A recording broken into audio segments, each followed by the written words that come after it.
Warning: the following podcast is intended for mature audiences and does contain spoilers. If you are sensitive to anything in particular, I recommend looking up this film on doesthedogdie.com. It is a user-submitted database that is filled with all sorts of different trigger warnings and content warnings for people who may be sensitive to those things. Check it out and take care of yourself.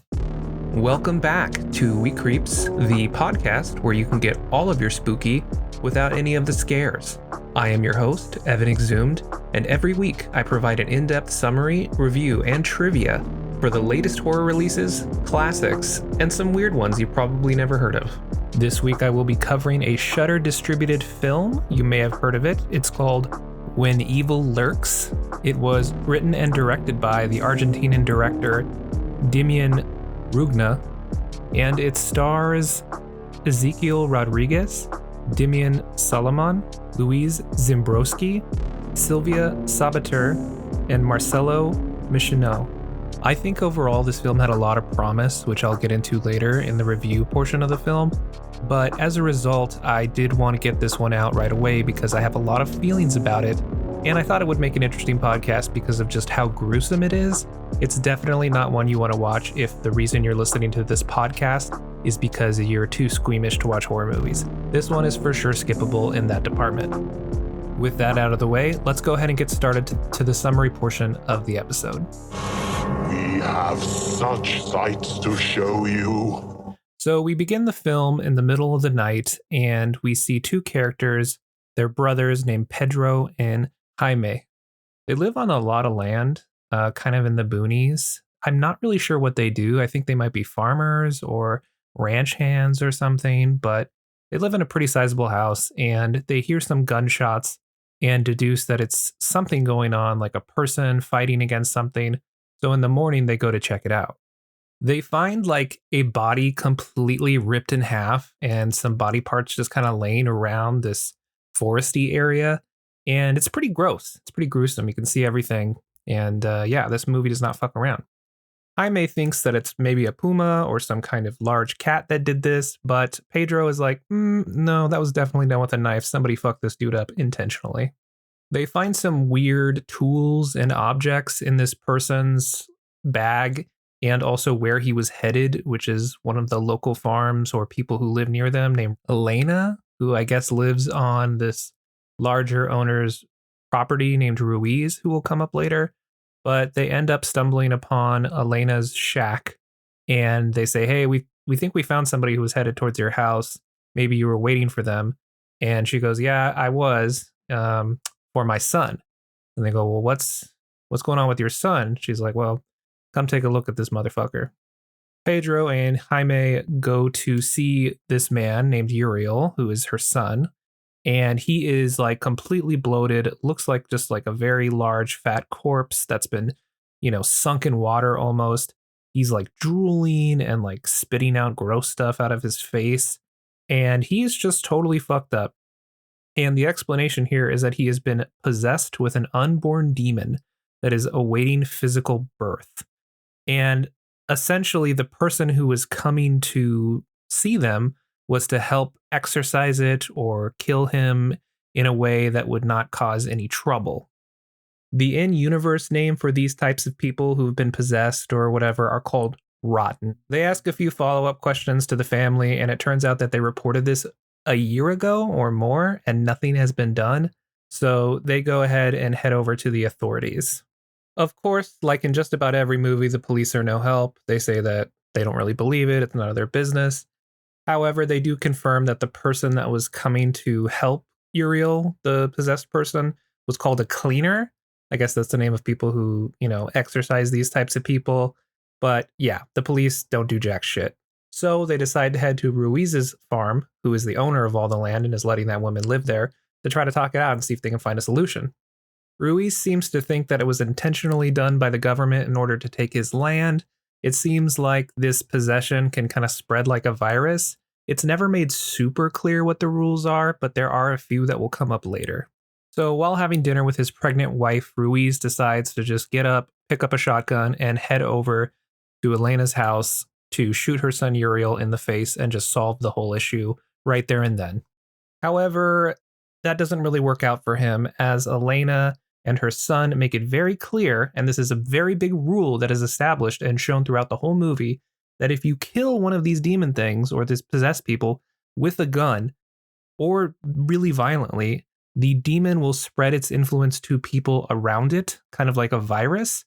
So he decides not to shoot this, knowing that this is true, and he goes back to his car very upset, still trying to figure out what he's going to do. So instead of killing him the next day, he gets Pedro and Jaime to come help him, and they roll up the body in like a tarp while he's like still alive and then throw him in the back of the truck. Their plan is to just remove him and throw him somewhere about 3 hours away so that it doesn't infect anyone. It just will die on its own, and apparently maybe that'll be fine. We're not really sure. Nobody seems to be really sure. It is super fucking gross though. This is like basically a dead body bloated, just being thrown around, trying to be managed. Like it's like trying to lift a mattress, basically. If you've ever had to move, it's really fucking annoying and unwieldy. While they are driving, they accidentally hit a kid on a bike, but just keep driving. And at this point, they lose the body, but they're not aware of it yet. And so they just keep driving. However, it doesn't really make sense because the trunk is closed. I mean, it's like a truck. And so the truck bed is completely closed and has a top on it. So I'm not really sure how they lost this like 300 to 400 pound body, but that happens. Pedro and Jaime are like, okay, well, we should probably go back and get it. And Ruiz is just like, no, fuck it. It's done and over with. We'll just, it's gone. Like, let's just not worry about it. Fuck it. And yeah, that's one of the first stupid decisions they make in this movie. There will be many more. After Jaime and Pedro sulk for a bit, we then go back to Ruiz the next day, and his wife calls out to him on their farm and points to a random goat that is just standing there and staring, and she claims that it has been possessed, probably from, I don't know, him having interacted with the corpse or whatever. And so he immediately goes to grab his gun to shoot it and points at it. His wife then again reminds him that shooting it will spread the virus even more, likely cause him to be infected and her as well as their unborn child. So again, while some of the rules are not super clear in this movie, it seems like everybody is pretty aware that the more violent you kill one of these things, the more likely it is to have influence on other people. So he continues to point the gun at the goat, and the goat just sort of slowly gets closer and closer, and his wife comes running back with an alternative weapon, which is an axe, and she says to him, please use this instead. Shooting it will cause everything to go bad. And so, of course, he continues to point it at the gun and tells her to back the hell off. And the goat startles him by like lunging forward, despite being in front of like a barbed wire fence. So the goat couldn't actually really harm him. And he gets startled and shoots it in the head. And as a result, his wife instantly kills him with a fucking axe and then proceeds to axe herself in the face repeatedly because she is apparently aware that the evil has infected them immediately once he's shot this fucking goat. And yeah, so those two characters die. So despite literally knowing that you're not supposed to do this, he still proceeds to get his gun and point it at a fucking goat that can do nothing to him. I mean, goats for sure can ram into you and hurt you, but it can do nothing to him. It's behind a barrier. But yeah, so he just shoots it by accident, I guess. Probably shouldn't have been pointing the gun directly at the fucking head. And his wife just kills him and kills herself. So these are the smart decisions that we've started making here. So Elena's son, the brother of Uriel, the big blob guy, comes over to Pedro and Jaime's house and is like, hey, I found Ruiz's whole family killed. Also, my mom disappeared. Can I stay here? I'm a little scared. And they're like, no, but you can stay in the barn. And this causes Pedro and Jaime to panic, and they start to try to figure out plans to try to get away because obviously there is now a weird demon virus thing that is spreading. So Pedro decides to go ahead and pick up his kids who live with his ex-wife who is remarried. Jaime, meanwhile, goes to pick up their mother. The new husband is not excited to see Pedro since there seems to be some kind of strife with him and his ex-wife, and he just barges in anyway and immediately starts getting naked. Basically going to burn the clothes, I guess, because they could lead to infection of other people. Seems like that's something you would have wanted to do prior to entering a home with children and animals, but whatever. And so his ex-wife, Sabrina, yells at him, tells him to leave. And he's like, fuck you. I'm getting my kids. You can keep your new kid, who's like your daughter. I don't give a shit. We're getting the fuck out of here. Demon craziness is going on. I don't really have much time to explain. Let's get the fuck out of here. Also, for the record, Sabrina and her new husband do not believe him and think this is just kind of weird silliness. And while he is talking to her naked about demons, the dog that lives in this house is smelling his clothes, which causes the dog to become infected. And it starts acting really weird while he is standing there naked trying to explain things. So, just for the record, he has a small son named Santino, probably about 8 years old or less. He also has another son who is intellectually disabled named Jair. He's probably about 18. The movie says he's autistic, but this is probably one of the most extreme cases of autism I've ever seen. So much so that I was a little uncomfortable by it. It's not a great portrayal of autism. And you'll see why I think it's kind of problematic more so later. His ex wife and her new husband also have a small daughter, probably about 4 or 5 years old, named Vicky. As Pedro is arguing with his ex wife and her husband, all of the sudden the dog just starts to fucking maul this little girl, Vicky. I mean, he just goes straight for the neck, thrashing the body around. It's pretty graphic. And honestly, call me fucked up. That is cool as hell because you just don't really see that in horror. Kids are usually always super protected in these movies, just in general, because it pisses off the audience. And I thought this was really bold of them to do because honestly, that's one of the scariest things that you could really watch is a child, a completely innocent person, getting attacked by some kind of greater evil as if it's nothing. And, that might make you squeamish and it makes me a little squeamish, but that's kind of why I like it. I mean, obviously it's upsetting, but that's kind of the point. So yeah, the dog ends up leaving the house, running off with little Vicky, and the new husband is quite upset about it, chases her down, can't find the dog. Pedro is just like, man, we are so fucking in over our heads, and he tries to help a little bit, but there's no luck in finding her. So Pedro goes back to the house. He carries his son Jair and his son Santino down to the bottom of the house, this 2-story, and they're about to leave. And then we see the new husband come back. He gets locked and loaded. He's like, I'm going to go kill this fucking dog. And Pedro, of course, like everyone else who's been warned in this movie, says, don't shoot it. You'll make things worse. However, this character, the new husband, Leo is his name. I actually feel like this makes sense. He's very panicked. His daughter has just been carried away by their dog in its fucking mouth by her neck. Like, okay, his level of panic makes a little bit more sense. Also, he doesn't believe any of this is real. So I forgive Leo. I do not forgive any other character, though, just for the record. So yeah, Pedro chases after Leo again and sees that he has successfully shot the dog multiple times, thus infecting himself and likely everyone else who's going to come in contact with him. However, when they both return to the house, they see that Vicky is back, completely unharmed, and yeah, you guessed it right, she's probably a little demon child now. However, Pedro is not having any of it, so he puts Jair and his son Santino into the car and just fucking bails. He just zips right off. Meanwhile, little Vicky is looking up at Mama and saying, hey, just so you know, Daddy's gonna kill the shit out of you later. Hee, I'm evil. And the mother just kind of shakes her head and gives her a hug. So, again, not the smartest people in Argentina. Pedro then drives all the way to his mom's house to get Jaime and his mom, and they just throw them all in the car and they begin to drive the fuck out of Dodge. The mother seems to believe that this stuff is real, but that it's not actually happening right now. She's like, well, that is true. These things are real, but I doubt it's actually happening. But as we've seen, it for sure fucking is. The mother will then also give us some more rules based around legend or whatever, which I'm going to assume are true since most of them show and are proven to happen. So here are the rules. The first rule is to not use electric lights. Second rule is to not stay close to animals. Don't take or touch anything that was close to them. Do not physically hurt them in any way. Don't call the evil by its name.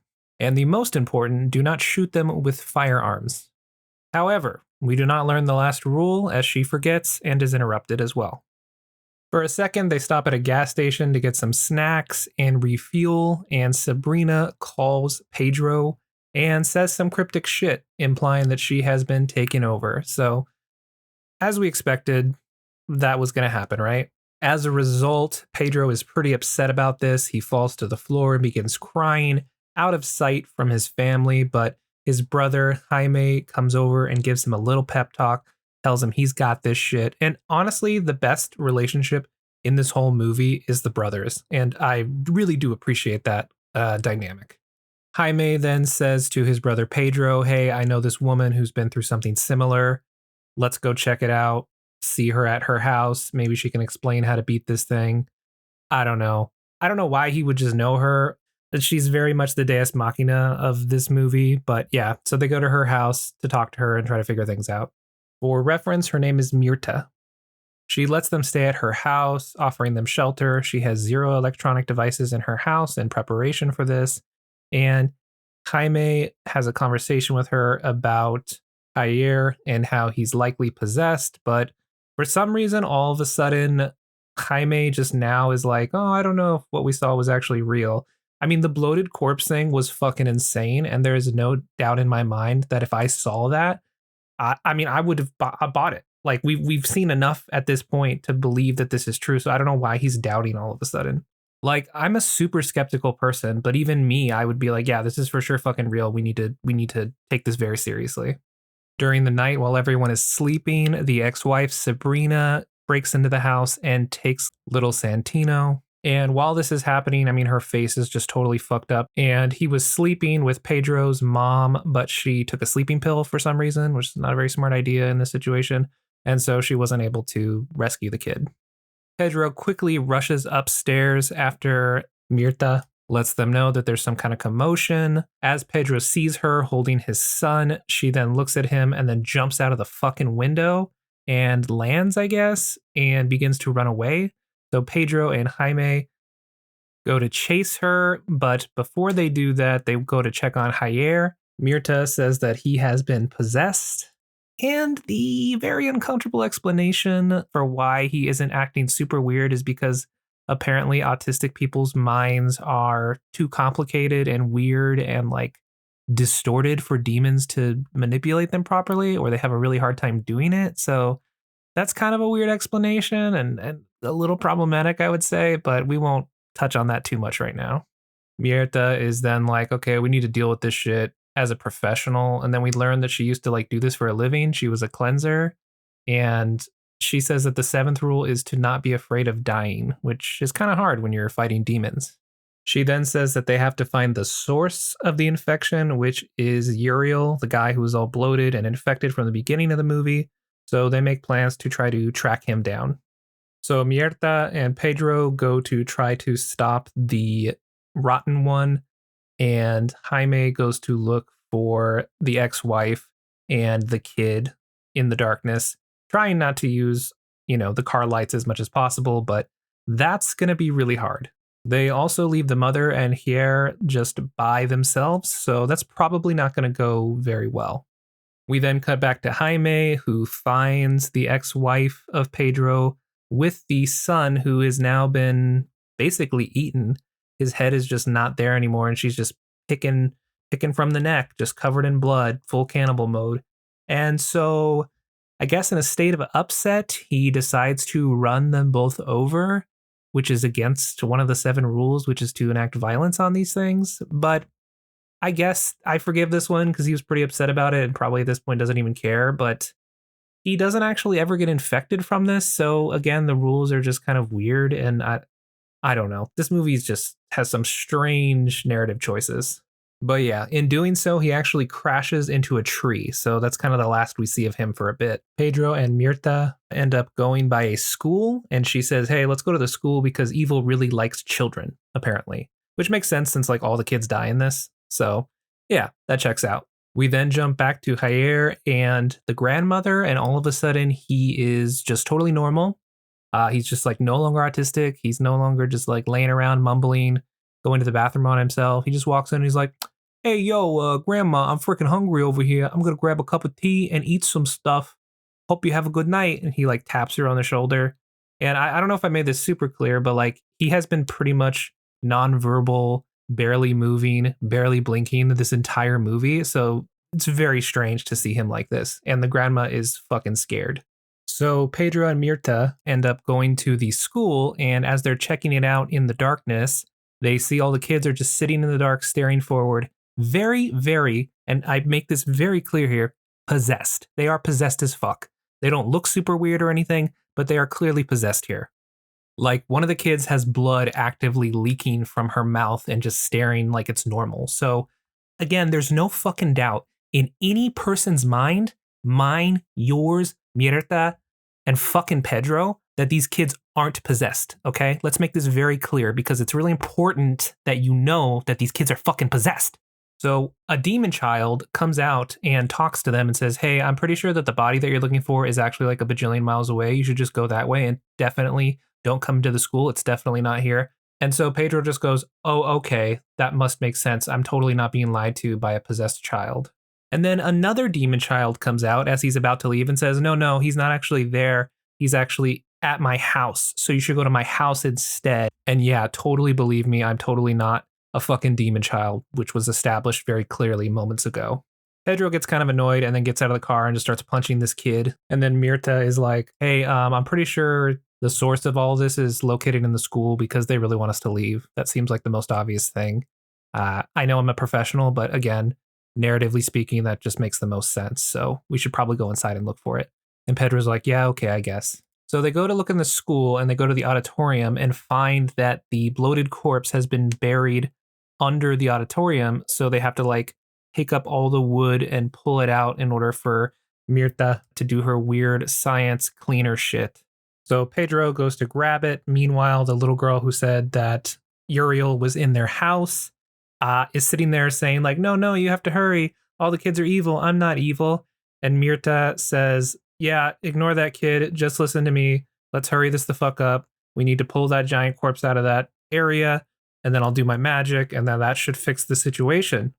Pretty easy to understand, right? I mean, we've had a thousand signs that these children are not to be trusted, correct? I mean, we all understand this at this point. And so as he's pulling up all the planks and trying to lift this body up, he starts to panic because Mirta tells him to hurry up. And then the little girl goes, "Oh, there's an axe in the other room that you can go grab, and that'll help you, get the body out and remove all the planks."